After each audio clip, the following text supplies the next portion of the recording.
Dāmas un kungi, šovakar sistēmai pietuvinātie Edgars Eglīts un Kristaps Petersons pret sazvērnieku Rudolfu Brēmani. Šovs 8. sākās 5. šodien YouTube.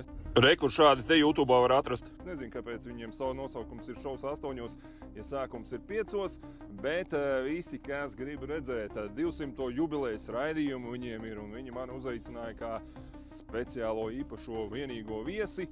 Pusotru stundu norunājām, redzēs, ka Eglīts būs tur sagraizījis un samontējis, lai smieklīgāk, bet tas viss ir normāli un piedarās pie lietas. Tas ir melnā humora šovs, tāpēc visi jūtīgie, skatieties arī jūtīgie, kā mums tur saruna sanāks. Man jau likās tīri draudzīga atmosfērā beigās bija.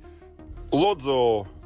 Tāpēc šovs 8, šodien 5 YouTube, pēc tam arī var viņu redzēt atkārtojumā, bet tiešraide ir 5 te YouTube, un pēc tam 9, kā ierasts, mana tiešraide redzēsim, būs kaut ko tur pa daudz samontējuši, tad mēs atspēlēsimies viņiem 9 un pavilksim uz zobu gan Eglītu un Petersonu arī manā raidījumā. Bet labi, manā raidījumā par daudz kaut ko nopietnāku, kas notiek starp Ameriku, Krieviju, Sīriju, Grūziju šobrīd. Aktuālās karstās tēmas parunāsim par kaut ko starptautiskāku.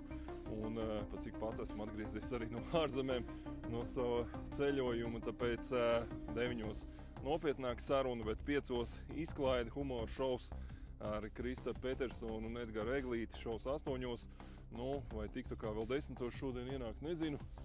Pa daudz vienā dienā. Manis būs tas arī nav labi. Mani sauc Rudolfs Brēmanis, pievienoties šim te profilam. Tiekamies šodien viskaut kur.